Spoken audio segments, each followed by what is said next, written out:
Hi students, I am Chandni Thakur. Welcome to Molet classes. Today I will discuss about natural resources. This is a chapter 14th of class 9 science, and also this is a last chapter of biology, and this is a part second because आपका part first में last lecture में ही discuss कर चुकी हूँ. Then आप लोग playlist में जाके उस part first को देखिए. Then फिर आपको ये part second देखना है. ऑलराइट, तो जो आपका पार्ट फर्स्ट था उसमें क्या डिस्कस किया था, what is the meaning of biosphere. तो जो बायोस्फीयर है जहाँ पर आपकी लाइफ प्रेजेंट होती है, जहाँ आपकी लाइफ प्रेजेंट होती है उसे हम बोलते हैं बायोस्फीयर. ठीक है, तो लिथोस्फीयर है आपका, एटमोस्फियर है, हाइड्रोस्फीयर है. तो लिथोस्फीयर का वो पार्ट जहाँ पर लाइफ प्रेजेंट होती है, एटमोस्फियर का वो पार्ट जहाँ लाइफ प्रेजेंट है, हाइड्रोस्फीयर का वो पार्ट जहाँ लाइफ प्रेजेंट है. ये तीनों ही सब जोन्स हैं बायोस्फीयर के. इस पिक्चर में आपको बायोस्फीयर दिख रहा है, देन एटमोस्फियर है, हाइड्रोस्फीयर एंड आपका लिथोस्फीयर है.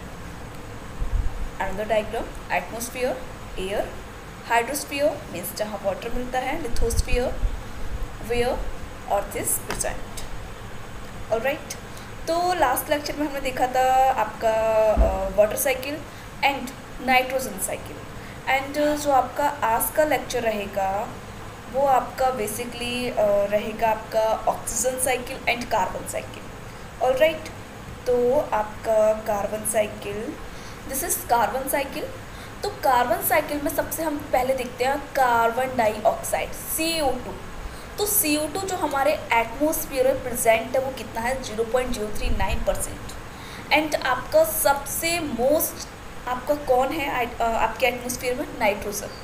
ठीक है ना, कितना है, 78% आपके एटमॉस्फेयर में नाइट्रोजन गैस है.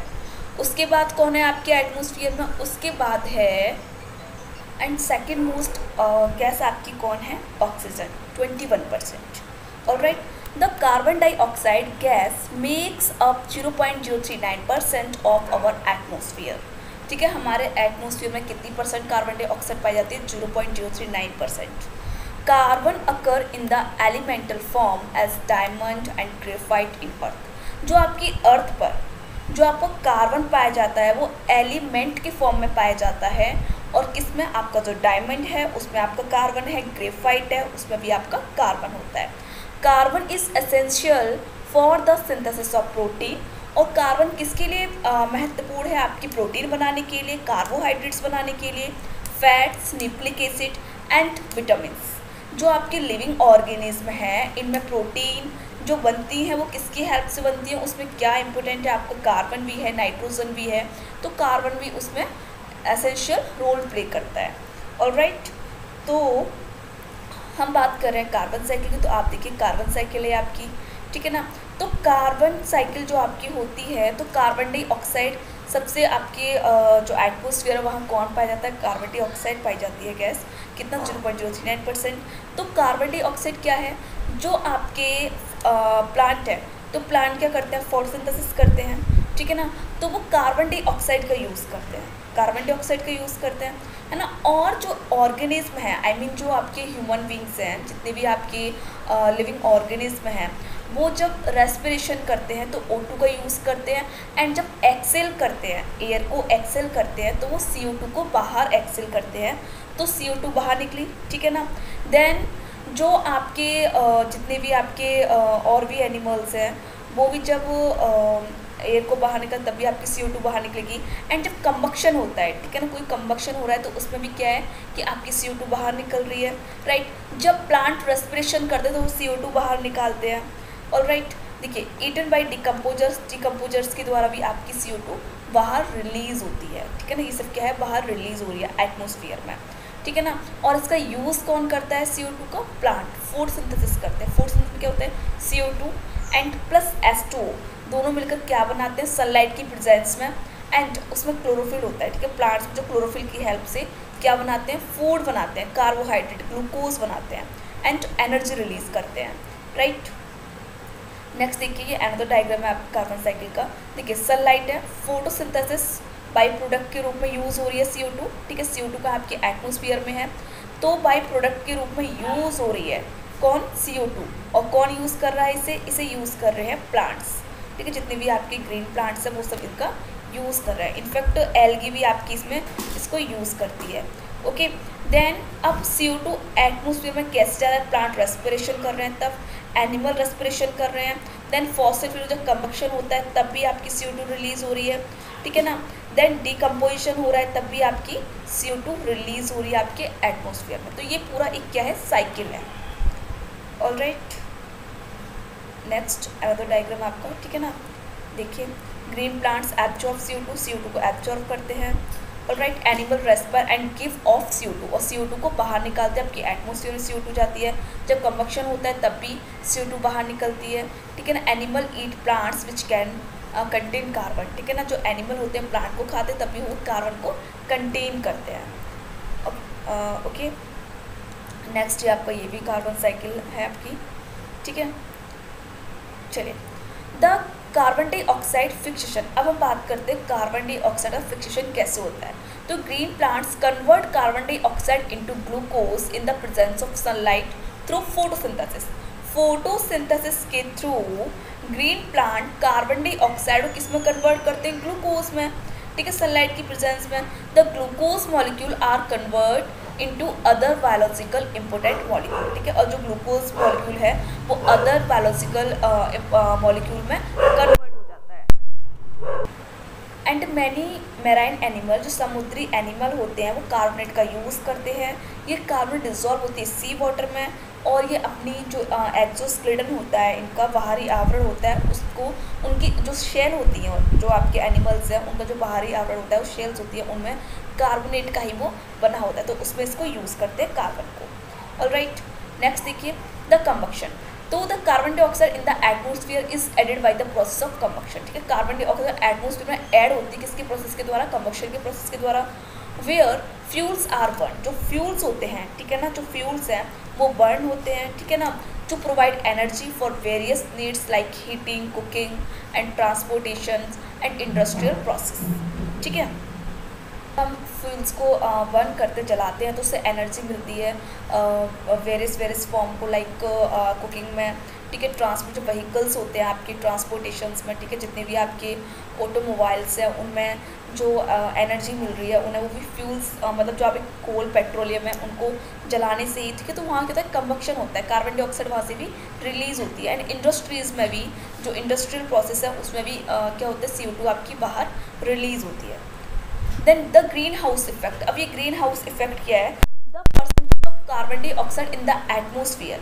जब आपका एटमोसफियर में जब कार्बन डाइऑक्साइड का लेवल बहुत ज़्यादा अधिक हो जाता है तो क्या होता है, ग्रीन हाउस इफेक्ट होता है, ठीक है ना। ग्रीन हाउस मतलब क्या होगा कि जब कार्बन डाइऑक्साइड अधिक हो जाएगा, बहुत अधिक मात्रा में हो जाएगा, ठीक है ना, फॉसिल फ्यूल्स की बर्निंग से, देन तो बहुत ज़्यादा अधिक, एंड वहाँ पर प्लांट्स भी नहीं होंगे। प्लांट्स नहीं होंगे तो क्या करते हैं, प्लांट्स CO2 को एब्जॉर्ब करते हैं। जब प्लांट्स नहीं होंगे वहाँ पे, ठीक है ना, एंड CO2 अधिक मात्रा में हो जाएगा तो क्या ग्लोबल वार्मिंग होगी। ग्लोबल वार्मिंग क्या होती है कि जो आपके जितने भी आपके ग्लेशियर्स हैं, ठीक है ना, वो पिघलेंगे तो क्या होगा, जब ग्लेशियर्स मेल्ट होते हैं तो बहुत सारा जो आपका ओशियन है उनका लेवल बढ़ जाएगा, जितने आपके सी हैं उनका मतलब जो वाटर का लेवल है वो अधिक बढ़ जाएगा तो क्या फ्लड आएगी, बाढ़ आ जाएगी, ठीक है ना। बाढ़ आने से कई सारी प्रॉब्लम्स होगी। तो वही है, the percentage of carbon dioxide in the atmosphere is said to have doubled since the industrial revolution. When जब इंडस्ट्री का रिवॉल्यूशन हुआ तो उससे कार्बन डाइऑक्साइड अधिक मात्रा में निकली वहाँ से। When human beings started burning fossil fuels, और ह्यूमन बीइंग्स ने भी फॉसिल फ्यूल्स को बर्न किया on a very large scale, बहुत अधिक स्केल पे। जो हम ऑटोमोबाइल्स, जो हम ट्रांसपोर्ट जितनी व्हीकल्स यूज़ करते हैं, गाड़ियाँ यूज़ करते हैं, उसमें भी जो आपका पेट्रोल है वो बर्न होता है, तो उसके बर्न होने से भी कार्बन डाइऑक्साइड का लेवल बहुत अधिक हो जाता है। The carbon dioxide is a green house gas. Carbon क्या है, ग्रीन हाउस गैस है। The increase in the carbon dioxide content would cause more heat to be retain by the atmosphere and lead to global warming. तो carbon dioxide अधिक हो जाएगी, बहुत अधिक हो जाएगी, तो हमारा एनवायरनमेंट जो एटमोसफियर बहुत ज़्यादा हीट हो जाएगा। हीट होने से क्या ग्लोबल वार्मिंग होगी, ठीक है। जब हमारा एटमोसफियर बहुत हीट हो जाएगा तो क्या होगी, ग्लोबल वार्मिंग होगी। ग्लोबल वार्मिंग होगी तो जो ओशियंस हैं, सॉरी जो ग्लेशियर्स हैं आपकी, ठीक है ना, वो मेल्ट होगी तो आपके ओशियंस का लेवल बहुत अधिक हाई हो जाएगा, वाटर का लेवल बहुत अधिक हाई, तो आपकी फ्लड्स वगैरह आएंगी। ठीक है ना। तो ग्लोबल वार्मिंग किसकी वजह से होती है? ग्रीन हाउस गैसेस की वजह से, इसे हम बोलते हैं ग्रीन हाउस इफेक्ट। देखिए यहाँ पे भी क्या हो रहा है कि जो सन की रेडिएशन है वो आ रही है, ठीक है, एंड यहाँ पे जो कार्बन डाइऑक्साइड है उसका लेवल बहुत अधिक हाई हो गया है, तो लिखा है increase level of CO2, increase the amount of heat retain. तो वहाँ पे हीट रिटेन होती है, जब CO2 अधिक मात्रा में होगा तो वहाँ पे क्या होगी? हीट वहाँ पे रिटेन हो जाएगी, ठीक है ना। एंड इससे क्या होगा? जो अर्थ का जो सरफेस है मतलब एटमोसफियर है वो बहुत ज़्यादा हीटअप हो जाएगी, ठीक है। तो इससे क्या ग्लोबल वार्मिंग भी हो सकती है इससे। अब हम बात करते हैं आपकी नेक्स्ट साइकिल है ऑक्सीजन साइकिल। तो आपके एटमॉस्फेयर में ऑक्सीजन कितना परसेंट है? 21%। The oxygen gas makes up 21% of our atmosphere, ठीक है। हमारे एटमॉस्फेयर में 21% क्या है? ऑक्सीजन है। ऑक्सीजन गैस है, not oxygen molecule. Oxygen is essential component of protein, ठीक है ना। एसेंशियल कंपोनेंट प्रोटीन के लिए कार्बोहाइड्रेट, फैट्स, न्यूक्लिक एसिड, इन सब में क्या मिलता है? ऑक्सीजन हमें देखने को मिलेगा, ठीक है। मतलब एसेंशियल कंपोनेंट है प्रोटीन, कार्बोहाइड्रेट, इन सब के लिए। Oxygen from our atmosphere is used up 3 process, namely combustion, ठीक है ना, respiration and in the formation of oxides of nitrogen. Oxygen 3 form में यूज होता है हमारे एटमॉस्फेयर में, लेकिन oxygen from our atmosphere is used up in 3 process, namely combustion में हम ऑक्सीजन का यूज़ करते हैं। आपने देखा होगा जब अगर वहाँ कहीं भी एयर नहीं होगी, ऑक्सीजन नहीं होगी, तो हम वहाँ पे लाइट नहीं जला सकते हैं, मतलब वहाँ पे हम आग नहीं लगा सकते, ठीक है। एयर की प्रेजेंस में ही वहाँ पे आग लगेगी, ठीक है। देन रेस्पिरेशन में ऑक्सीजन यूज़ करते हैं and formation of oxide of nitrogen, nitrogen के ऑक्साइड बनाने में भी ऑक्सीजन का यूज़ होता है। Oxygen is return to the atmosphere in only one major process, that is photosynthesis, ठीक है ना। ऑक्सीजन रिटर्न होती है हमारे एटमोसफियर में ओनली वन मेजर प्रोसेस के थ्रू, दैट इज फोटोसिंथेसिस। हमें पता है कि CO2 प्लस H2O सनलाइट की प्रेजेंस में प्लांट ग्लूकोज बनाते हैं एंड ऑक्सीजन को रिलीज करते हैं, उस ऑक्सीजन को सारे लिविंग बीइंग यूज़ करते हैं, ठीक है ना। तो फोटोसिंथेसिस में ऑक्सीजन रिलीज होती है, इट्स कॉल्ड ऑक्सीजन साइकिल। यही हमारी क्या है? ऑक्सीजन साइकिल, इसको हम देखते हैं ऑक्सीजन साइकिल को। देखिए plant create oxygen with photosynthesis, plant ने ऑक्सीजन को रिलीज किया, ठीक है, एंड उसी ऑक्सीजन को एनिमल ने ब्रीथ किया, तो उसी ऑक्सीजन को यूज़ किया एंड कार्बन डाइऑक्साइड फिर बाहर निकाल दी, फिर उस कार्बन डाइऑक्साइड को प्लांट ने फिर से यूज़ कर लिया, ठीक है। ये भी ऑक्सीजन है आपका। Plant create oxygen with photosynthesis, plant ने ऑक्सीजन को क्रिएट किया, ठीक है, उस ऑक्सीजन का एनिमल ने यूज़ कर लिया, ठीक है ना। देन कार्बन डाइऑक्साइड को फिर वहाँ से रिलीज कर दिया, okay. The air is heated faster then water, ठीक है। एयर जो हीट होती है वाटर से, वो क्यों? The air over land would also be heated faster than the air over water bodies. The movement of air from one region to other creates winds. During the day, direction of the wind would be from the sea to land. At night, both land and sea to start cool. अब next point है इसके बाद आपका acid rain. The oxide of nitrogen and sulphur and nitrogen के जो oxides होते हैं वो डिज़ोल्व होते हैं रेन में, और ये give rise to acid rains, और ये क्या देते हैं? एसिड रेन्स बनाते हैं। अब एक्चुअली एसिड रेन क्या होता है? डायग्राम के थ्रू हम समझते हैं। लाइक आपकी जो फैक्ट्रीज़ वगैरह हैं, इंडस्ट्रीज़ वगैरह हैं, उनसे क्या निकला? सल्फ़र के ऑक्साइड एंड नाइट्रोजन के ऑक्साइड। अब ये सल्फ़र के ऑक्साइड एंड नाइट्रोजन के ऑक्साइड किस में कन्वर्ट हुए? H2SO4 sulphuric acid and nitric acid, ठीक है ना। जब sulphuric acid and nitric acid में कन्वर्ट हुए, अब जब बारिश होगी, ठीक है ना, जब बारिश, तो बारिश के साथ कि सल्फ्यूरिक एसिड और नाइट्रिक एसिड मिल जाएंगे, और बारिश के साथ जब ये हमारी लैंड पर आएंगे, ज़मीन पर आएंगे, तो क्या होगा? एसिड रेन होगा, ठीक है ना। उनके साथ इसे हम बोलेंगे एसिड रेन, मतलब एसिड किसके साथ आ रही है? रेन्स के साथ, ठीक है। H2SO4 HNO3 जो नाइट्रिक एसिड और आपके सल्फ्यूरिक एसिड है, ये आपकी रेन के साथ हमारी लैंड पर, तो हम क्या बोलेंगे? Acid rain. अब एसिड रेन से क्या क्या प्रॉब्लम्स हैं? जो आपका ताजमहल है, जो ताजमहल का जो संगमरमर पत्थर है, वो इसकी वजह से क्या हो रहा है? डैमेज हो रहा है, ठीक है ना, एसिड रेन की वजह से। एंड एसिड रेन की वजह से ह्यूमन बींग्स को भी कई सारी प्रॉब्लम्स होती हैं। ऑल राइट, नेक्स्ट देखिए, the smog is visible indication of air pollution.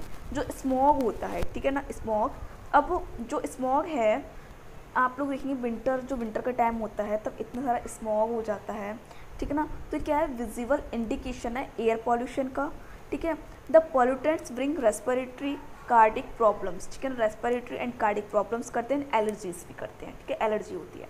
The organism called lichens, जो लाइकेंस होते हैं are found on the bark of tree, ये जो ट्री होता है उसकी बार्क पर पाए जाते हैं। They are indicators of pollution free environment, मतलब अगर जहाँ पर पॉल्यूशन है, जहाँ जिस एरिया में पॉल्यूशन है वहाँ पर लाइकेन ग्रो नहीं करेंगे, ठीक है ना। तो एक गुड इंडिकेटर होते हैं पॉल्यूशन का, मतलब हमें इससे ये पता चलता है कि इस एरिया में पॉल्यूशन है या नहीं। अगर जहाँ पॉल्यूशन होगा वहाँ लाइकेन ग्रो नहीं करेंगे, और जहाँ पॉल्यूशन नहीं है वहाँ लाइकेन ग्रो करें, इसलिए हम बोलते हैं गुड इंडिकेटर ऑफ पॉल्यूशन, ठीक है, लाइकेन्स को बोलते हैं। देखिए यहाँ भी आपका CO2, ठीक है, सल्फ़र के ऑक्साइड एंड नाइट्रोजन के ऑक्साइड आपके बाहर जा रहे हैं, ठीक है, रिलीज़ हो रहे हैं, तो sulphuric acid and nitric acid बना रहे हैं, और यही हमारी रेन के साथ जब लैंड पर आते हैं तो एसिड रेन को बनाते हैं, ठीक है। अब हम बात करते हैं ओजोन की, ठीक है ना। ओजोन क्या होता है, 3 atom of oxygen is called ozone. Oxygen के 3 मॉलिक्यूल क्या बनाते हैं, ओजोन बनाते हैं। तो ये ओजोन पाई कहाँ जाती है, ओजोन हमारे एटमॉस्फेयर में, जो ओजोन लेयर है वो हमारे एटमॉस्फेयर में कहाँ पाई जाती है, तो हमारी एटमॉस्फेयर की कई सारी लेयर होती हैं। First layer is troposphere, second is stratosphere, mesosphere, thermosphere and exosphere. तो जो हमारी स्ट्रेटोस्फियर है यहाँ पर क्या पाई जाती है, ओजोन लेयर पाई जाती है। और ये ओजोन लेयर क्या वर्क करते हैं, जो सन से जो रेडिएशंस आती हैं, यूवी रेडिएशंस जो सन से आती हैं वो बहुत ज़्यादा हार्म होती हैं, बहुत नुकसानदायक होती हैं। तो उन यूवी रेडिएशन से ओजोन लेयर हम लोग को बचाती है, ठीक है। यूवी रेडिएशंस अगर डायरेक्ट सन पर आ जाएंगे तो क्या क्या प्रॉब्लम होगी, कैंसर हो सकता है, स्किन कैंसर हो सकता है, ठीक है, आइज़ में आपकी आँख में इरिटेशन होगी, ठीक है ना, ये सारी प्रॉब्लम्स होती हैं। तो ओजोन लेयर हमें इन सब से बचाती है। अब एक्चुअली क्या हुआ, जो अंटार्कटिका वाला रीजन है, जो अंटार्कटिका वाला रीजन है वहाँ पर ओजोन लेयर आपकी थिन हो गई है, तो इसे हम बोलते हैं ओजोन होल, ठीक है, ओजोन होल हो गया है। तो अब ओजोन होल होता कैसे वो मैं आपको बताऊंगी भी। The ozone is the poisonous but absorb harmful radiation from the sun, ठीक है। अगर ओजोन स्ट्रेटोस्फियर पे है, ठीक है, एटमॉस्फेयर के स्ट्रेटोस्फियर पे है, तो ये हमारे लिए बहुत ज़्यादा प्रोटेक्टिव है, ठीक है, बहुत ज़्यादा प्रोटेक्शन करती है। और ये ओजोन अगर हमारी अर्थ पर मतलब नीचे है, ठीक है ना, तो बहुत ज़्यादा ये पॉइजनस है। The ozone poisonous but absorb harmful radiation from the sun, the ozone layer around the earth if doing further may cause health hazards including cancers, ठीक है ना। अगर ओजोन जो यूवी रेडिएशंस है वो अगर हमारी अर्थ पर, तो हमें बहुत सारी प्रॉब्लम क्रिएट हो जाती है, like cancer. Recently discovered the ozone hole in the region of Antarctica, ठीक है, अंटार्कटिका में ओजोन लेयर देखा गया था, ठीक है, अब नहीं है, अब वो रिकवर हो गया है। देन अब ये डिप्लीशन होता कैसे, ओजोन लेयर में जो डिप्लीशन है वो कैसे होता है, तो ओजोन जो आपकी सनरेज हैं उनसे क्या आई, यूवी रेडिएशंस आई, ठीक है। अब जो यूवी रेडिएशंस है, अब क्या हो रहा है, जो हमारी इंडस्ट्रीज़ वगैरह हैं उनसे क्या निकल रहा है, जो इंडस्ट्रीज़ वगैरह हैं उनसे क्लोरोफ्लोरोकार्बन निकल रहा है, ठीक है ना। मतलब इंडस्ट्रीज़ बोल लो, या फिर हम ये बोल सकते हैं जो आपकी रेफ्रिजरेटर है, जो आपकी फ्रिज वगैरह हैं, ठीक है ना, फ्रिज ले लो, या फिर आप लोग जो एसी वगैरह हैं, एसी वगैरह से क्या निकल रहा है, यूवी, मतलब जो आपका क्लोरोफ्लोरोकार्बन है ये निकल रहा है। अब जो क्लोरोफ्लोरोकार्बन होता है वो आपका यूवी, जो क्लोरोफ्लोरोकार्बन का फॉर्मूला क्या होता है, वेट, मैं पेन लूँ फिर बताती हूँ आपको। क्लोरोफ्लोरोकार्बन का फॉर्मूला होता है CFCl3, ठीक है ना, CFCl3 होता है। यहाँ पे एक कार्बन होता है, एक फ्लोरीन होता है, और एक 3 आपके क्लोरीन के मॉलिक्यूल होते हैं। जब इन पर यूवी रेडिएशंस पड़ती हैं, ठीक है ना, ये किससे निकल रहा है, आपकी रेफ्रिजरेटर, फ्रिज वगैरह, एसी वगैरह से निकल रहे हैं, ठीक है। अब क्या होता है, जो यूवी रेडिएशंस इन पर पड़ती हैं तो ये क्लोरीन मॉलिक्यूल यहाँ से अलग हो जाएगा, क्या हो जाएगा आपका CFCl2 बन जाएगा, ठीक है ना। फिर यहाँ पे क्या होगा, फिर यहाँ पे और भी यूवी रेडिएशंस पड़ेंगी तो फिर CFCl, मतलब जो क्लोरीन मॉलिक्यूल है वो अलग हो जाएगा। और ये क्लोरीन मॉलिक्यूल जो आपका ओजोन है, ठीक है ना, ओजोन है आपका, ये ओजोन, इस ओजोन से क्या होगा, बाइंड कर जाएगा इस ओजोन से, और क्या बनाएगा, फिर देखिए ClO, फिर ऑक्सीजन रिलीज होगा। देन जो आपका एक क्लोरीन मॉलिक्यूल होता है वो कई सारे ऑक्सीजन एटम से बाइंड करता है। तो यहाँ पे जो आपकी ओजोन है वो यहाँ पे डिप्लीशन होता है, ओजोन क्या होगा, डिप्लीशन हो जाएगा, ठीक है। तो वही लिखा है यहाँ पे, ultraviolet rays split a chloride atom, ठीक है, away from CFC, the chloride atom breaks up to ozone, जो क्लोराइड एटम है वो ओजोन को ब्रेक करता है, ओजोन मॉलिक्यूल को, making a hole in the ozone layer, जो ओजोन मतलब जो ओजोन लेयर है उसमें होल बनाता है। The molecule left behind are chloride, monoxide and oxygen. ठीक है, तो ये तो हो गया आपका ओजोन लेयर के बारे में। अब वो जो आपका नेचुरल रिसोर्सेज चैप्टर है उसमें बस इतना ही दे रखा है। ठीक है, ये चैप्टर आपका यहीं फिनिश होता है। All right, so very much thank you, and इसको आप रिवाइज करते रहिए।